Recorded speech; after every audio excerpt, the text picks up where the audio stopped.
बोल जयकारा बोल मेरे श्री गुरु महाराज की जय। सौभाग्यशाली गुरुमुखो, बरसों पश्चात आपने प्राणाधार श्री सद्गुरु दाता दयाल जी के श्री दर्शन पाकर पीड़ती एक आत्मा उल्लासित हो उठी।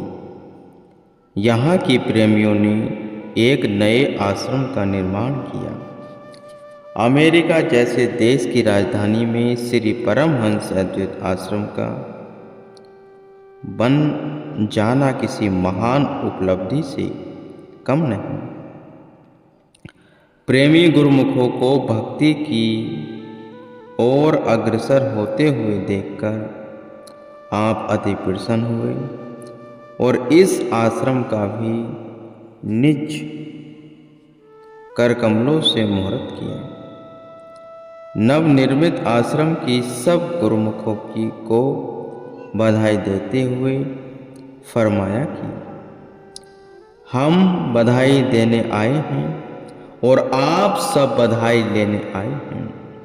उपस्थित सभी गुरुमुखों ने उच्च स्वर में जय जयकार की। श्री मुख से इस आश्रम का नाम श्रद्धाधाम रखते हुए आपने फरमाया कि जो भी यहाँ आकर श्रद्धा सहित भक्ति के पांचों नियमों श्री आरती पूजा सेवा सत्संग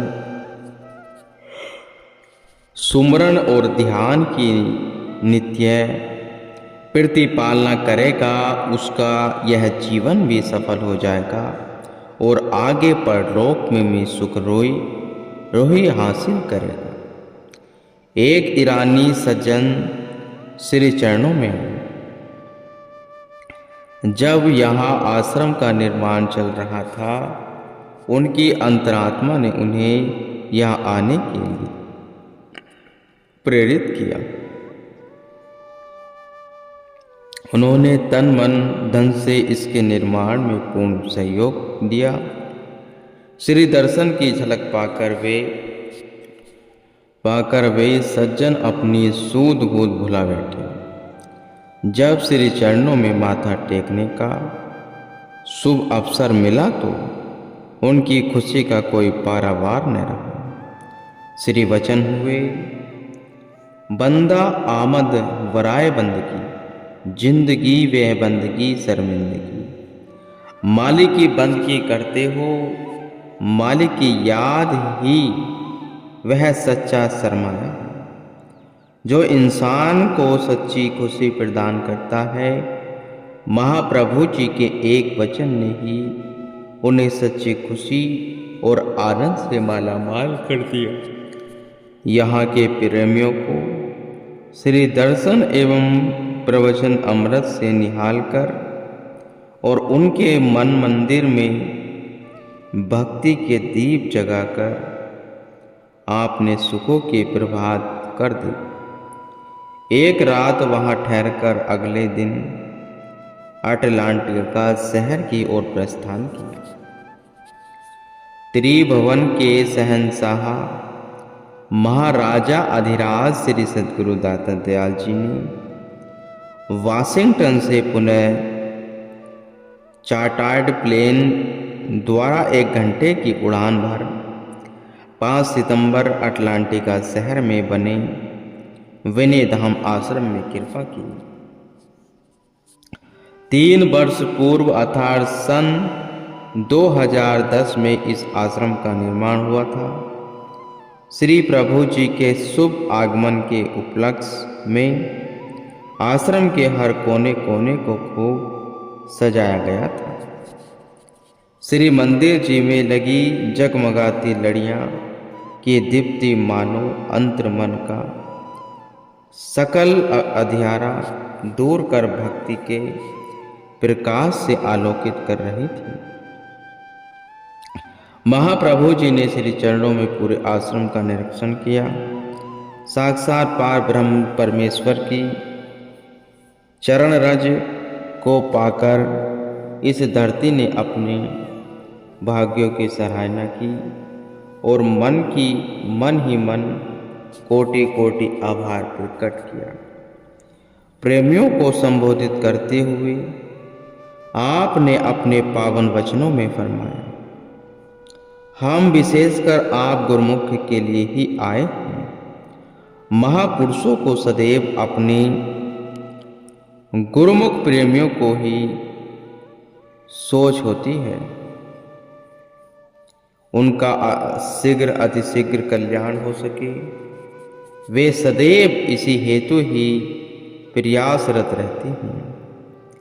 महापुरुषों ने स्थान स्थान पर इन आश्रमों का निर्माण इसलिए किया कि ताकि गुरुमुख जिज्ञासु को उसके शहर में ही आत्मिक कल्याण के साधन मुयस्सर उपलब्ध हो सके। श्री परमहंस दयाल जी ने भक्ति, परमार्थ और रूहानियत के महाकेंद्र श्री आनंदपुर दरबार की रचना की। ये सब आश्रम उसी का ही शाखाएं हैं। जिसे इस दरबार की चरण शरण प्राप्त हो गई है, उसका यह फर्ज बन जाता है कि वह भक्ति के 5 नियमों श्री आरती, पूजा, सेवा, सत्संग, सुमरण और ध्यान की पालना नित्य नियम से करे। इसी में ही उसकी जीवात्मा का कल्याण समाया है। अमृतमय वचनों को श्रवण कर गुरुमुखों के हृदयों में उल्लास छा गया और वे सब प्रेमी मग्न होकर जय जयकार करने लगे। उन्हें भक्ति भगीरथी में मंजन करवाकर आपने आगे टोरंटो की ओर प्रस्थान किया। टोरंटो 7 सितंबर को महाप्रभु जी का चटार्ड प्लेन टोरंटो की धरती पर उतरा तो जयकारों के नाद ने वातावरण को गुंजा दिया। गुरुमुखों के हृदय में प्रेम तरंगों से स्पंदित हो उठे। महाप्रभु जी का मुस्कुराता हुआ आभावान मुखमंडल निरख तन को भी सूद न रही। प्रत्येक गुरुमुख की आंखें मानो पलक झपकना ही भूल गई हैं। प्रेम दीवाने बन सब सुमंजुल छवि के ध्यान में खो गए। उन्हें इस प्रकार प्रेम में डूबा हुआ देखकर आप बहुत प्रसन्न हुए और सबकी कुशलात पूछकर पावन वचनों में फरमाया, हम आपके प्रेम के बंधन में बंधे हुए हैं। यहाँ इतनी दूर खिंचे चले आए हैं। श्री दर्शन के इन नज़ारों को यदि हृदय में बसा लोगे तो जहाँ भी देखोगे सर्वतः हमें ही सम्मुख पाओगे। इन मधुर वचनों को श्रवण कर गुरुमुखों का रोम रोम खिल उठा और सब प्रेम में मग्न होकर आपकी कृपा का गुणगान करने लगे। सभी को श्री चरणों में माथा टेकने का शुभ अवसर प्रदान कर आपने साय समय बाहर शहर के लिए कृपा फरमाई। यहाँ से आप एक लेक के किनारे पहुँचे जहाँ एक अंग्रेज का बंगला बना हुआ था। उसे आपने कर्मचारी द्वारा यह विदित हुआ कि भारत से एक दिव्य महापुरुष उसके घर कृपा करेंगे, तो उससे बहुत प्रसन्नता हुई। संत मंडली और भक्तों सहित उसके घर पधार कर आप अंदर बने हुए लॉन में कुर्सी पर विराजमान हो गए। भजन कीर्तन आरंभ हो गया, जिसकी मधुर ध्वनि कानों में अमृत रस घोलने लगी। वह मनोरम दृश्य सचखंड से उतरा हुआ अलौकिक दृश्य प्रतीत होता था। इस अनुपम नज़ारे को निरखकर वह अंग्रेज विस्मित सा हुआ आनंद में झूमने लगा। आनंद के महासागर में डुबकी लगाने लगा। उसकी अंतरात्मा दिव्यानंद की मस्ती में झूमने लगी। वह सिर पर रुमाल धारण कर बहुत ही श्रद्धा से श्री चरणों में आकर नतमस्तक हुआ। आपने उसे आशीर्वाद प्रदान करते हुए पूछा कि मेडिटेशन करते हो, मेडिटेशन में मन लगाओगे तो मानसिक शांति मिलेगी और हृदय सच्ची खुशी से भरपूर हो जाएगा। आनंद विभोर हुआ। वह बार बार महाप्रभु जी का धन्यवाद करने लगा। उसे कृतार्थ कर आपने पुनः आश्रम पर कृपा की। आई हुई संगत को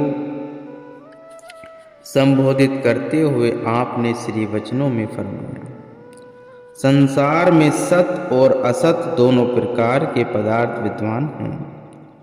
जो तत्वदर्शी और भक्ति परमार्थ के तत्व को जानते हैं, जिन्हें संत सद्गुरु की संगति में रहने से वास्तविकता का बोध हो गया है, वे ही नित्य और सत्य वस्तु से प्रेम करते हैं। गुरुमुख कभी भूलकर भी नाश्वर जगत के अस्थायी रसों की इच्छा नहीं करते, अपितु वे संसार के झूठे पदार्थों का प्यार छोड़कर प्रभु की भक्ति आराधना में निरत रहते हैं।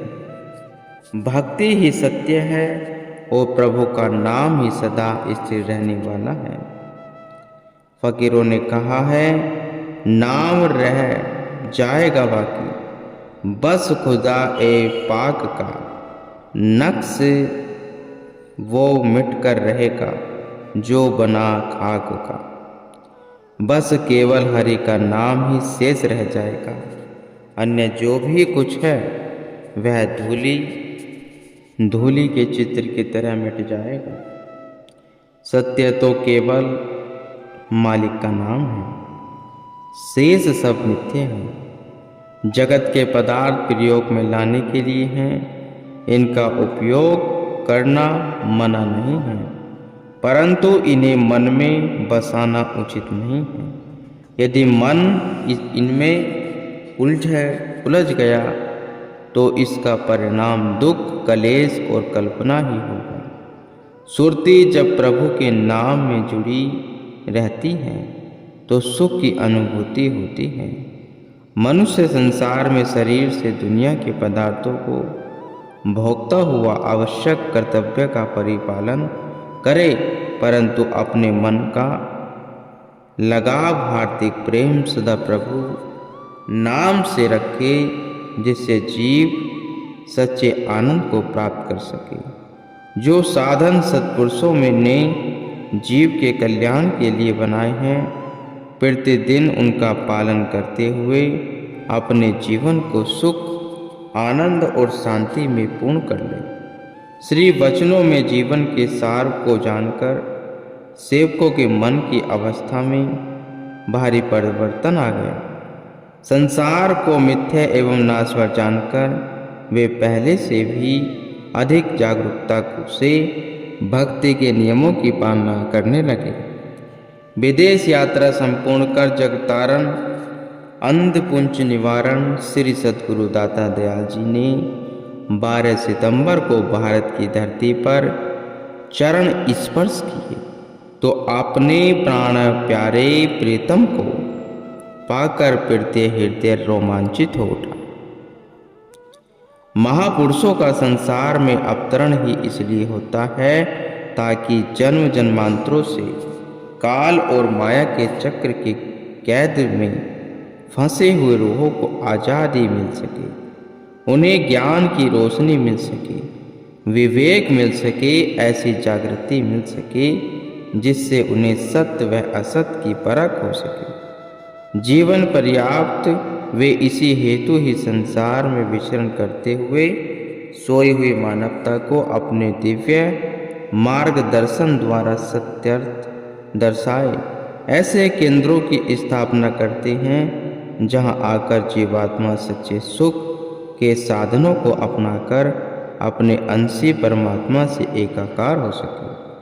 आज महाप्रभु जी की असीम अनुकंपा से सिंगापुर, हांगकांग, जकार्ता, वेंकांग, दुबई, मैड्रिड, मलांगा, London, Manila, New York, New Jersey, Chicago, Washington, अटलांटिका, टोरंटो, वैंकूवर, लॉस एंजलिस, देसी, सैन फ्रांसिस्को आदि शहरों में सत्संग आश्रम बनाए गए, जहाँ भी श्री परमहंस की गुरु भक्ति का ध्वज फहरा रहा है। यहाँ आठों याम श्री आनंद दरबार की महिमा का ज्ञान हो रहा है। असंख्य प्रेमी जन भक्ति, भजन और निष्काम सेवा का भरपूर लाभ उठा रहे हैं और उठाते रहेंगे। महापुरुषों की विशाल रचना को देखकर बुद्धि आश्चर्यचकित रह जाती है। किस प्रकार आपने आत्मकाल में, अल्पकाल में विदेशों में रहने वाले गुरुमुख संस्कारी आत्माओं के लिए कितने शहरों में श्री परमहंस अद्वैत मंदिर के आश्रमों का निर्माण करवाकर भक्ति, नाम और सत्य की त्रिवेणी बहा दी। वर्तमान समय में गुरुमुख जिज्ञासु रूहें उसमें मंजन कर भक्ति की ओर अग्रसर हो रही हैं और आत्म कल्याण के साधन अपनाकर अपने जन्म को साकार कर रही है।